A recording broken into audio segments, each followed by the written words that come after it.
Hello everyone and welcome to this lecture video on long-term assets. This is part of our financial accounting series.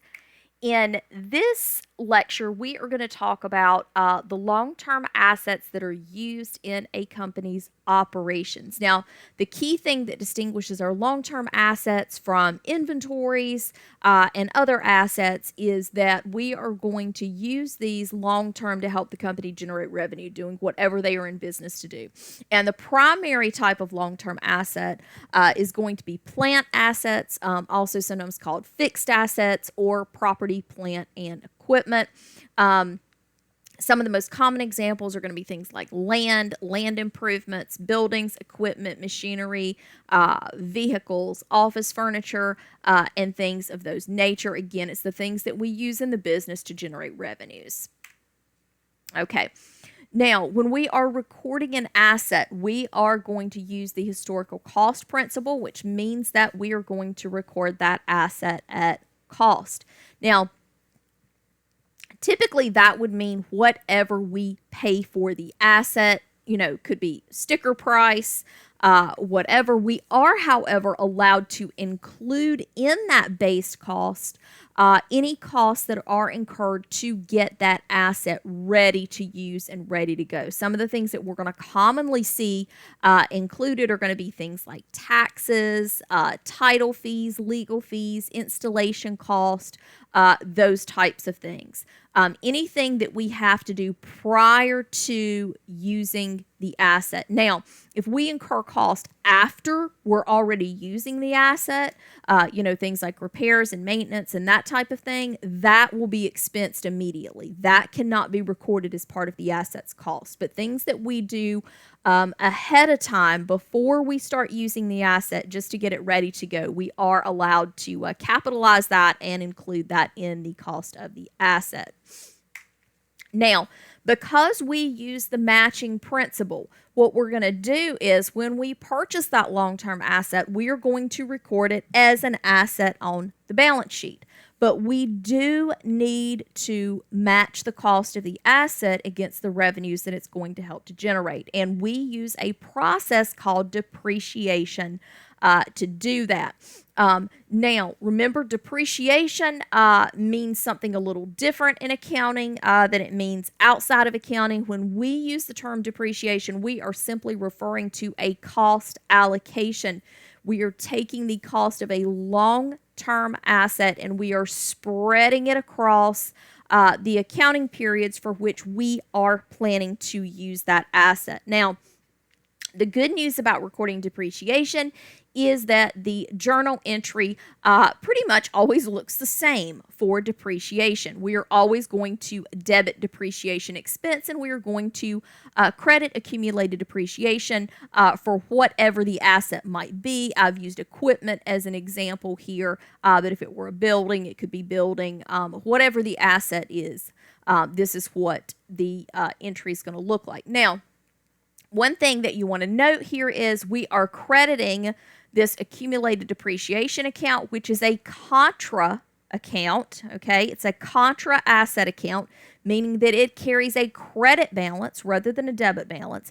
And we're crediting this rather than crediting the equipment account directly. And in doing that, what it allows us to see is at any given time, we can see both the historical cost that we have in equipment and also our total accumulated depreciation that we have in equipment, which can be helpful from a financial statement analysis standpoint. Okay, so in calculating depreciation, we're going to need to know a few key things. First, we need to know the cost of the asset, okay? So that's what we paid for it plus any fees that we incurred to get it up and running. We need to know the salvage value, also called the residual value. Sometimes in problems, they'll even tell us to assume that that is zero. But either way, we need to know if there is a residual value, we need to know how much that is. We need to know what is the useful life of this asset. How long are we planning on using it? Either in years or in terms of production. We'll see that in just a moment when we talk about depreciation methods. But we need to know how long we're planning on using this asset in the business. lastly, we need to know which depreciation method we're going to use. And that's what we're going to talk about now. Companies can choose between a variety of depreciation methods under U.S. GAAP. Now, there is one thing that I want to point out here before we dive into these three methods. Depreciation for financial reporting purposes is completely different from depreciation for income tax purposes. Federal income tax regulations require companies to depreciate assets using the Modified Accelerated Cost Recovery System, or MACRS, but MACRS is not acceptable for financial reporting under U.S. GAAP because it allocates cost over an arbitrary period that is less than the asset's useful life in many cases. So, for U.S. GAAP purposes, we are going to choose between one of these three primary methods. The first method, the simplest method, and the most commonly used method is the straight line method, okay? Under the straight line method, we are basically going to say, let's just spread the cost evenly over the time period that we're going to use the asset. So if we're going to use the asset for 5 years, let's just spread that cost evenly over 5 years. If we're going to use it for 10 years, let's spread it over 10 years. Okay, to calculate the depreciation expense under the straight line method, we're going to take the cost of the asset minus the salvage value, and then take that total and just divide it by the number of accounting periods. So if we were reporting depreciation expense for a whole year's time, and we were estimating that we were going to use the asset for 5 years, then we would just take cost minus residual value divided by 5, and that would give us the depreciation expense for 1 year's time. And, of course, if we needed to record it monthly, we could, divide by 12 and figure out how much we're going to record a month. But that's the straight line method. And again, in practice, it is the most commonly used approach because at the end of the day, depreciation is always an estimate. Okay, depreciation is always an estimate. We never know exactly how long we're going to be able to use an asset. And a lot of companies take the position that if we're going to make an estimate anyway, we might as well just use the simplest approach. Okay, but you will sometimes see companies that use other methods. So let's talk about the other two methods. Okay, units of production says that we are going to record depreciation expense based on how much we use an asset. Okay, and for units of production, in order to use this, we have to be able to, one, estimate what kind of production we're going to get out of the asset, and two, measure that production as we go. As you might imagine, this is generally only going to be applicable for things like equipment or maybe vehicles. Okay, for example, let's say that a company says, we just bought a fleet of delivery trucks and we think that we can get 80,000 miles out of them. And we want to use the units of production method. Okay, well then what we would do is we would establish 80,000 miles is the useful life. And so let's say that year one goes by, we go out there and we look at the odometer and we've driven the truck, 20,000 miles. Well, we would calculate, on a per mile basis, and we would depreciate 20,000 miles out of the total 80,000 that we have available. And that's kind of how units of production works. Sometimes with factory equipment, you might see things on it that'll show the number of hours that it's been used. And so sometimes a company could use units of production for something like that. Declining balance. Declining balance is an accelerated method, okay? And an accelerated method means that we are going to depreciate more in the early part of an asset's life. And there's a couple of justifications for that, okay? One justification is that, well, if we're really trying to match expenses against revenue, most assets are more productive in the early part of their life. This is especially true for machinery and equipment. Okay, so that's one justification for using the declining balance method is If the equipment's more productive early in its life, it's going to help us generate more revenue, so it makes sense to match more expense during that period. The other justification is that as the asset gets older, it's going to require a lot more repair and maintenance. And for that reason, having the lower depreciation cost, at the end of its life is kind of offset by those repair and maintenance costs, that we're incurring. So that's just kind of the justification that companies will use sometimes when they're deciding between these three methods. But again, they can decide between any of the three methods for U.S. GAAP purposes. Okay. Also included in long-term assets are natural resources. As you might imagine, these are not going to be applicable for a lot of companies. You're really only going to see this in maybe, like the oil and gas industry, maybe the timber industry, that sort of thing. But when we have natural resources and we need to allocate their cost, we call it depletion instead of depreciation. Okay, so depletion rather than depreciation. And it's always done on a units of production method. For example, let's say that it's a mining company and they think that they're going to be able to mine, 800 tons out of, whatever asset they've just acquired.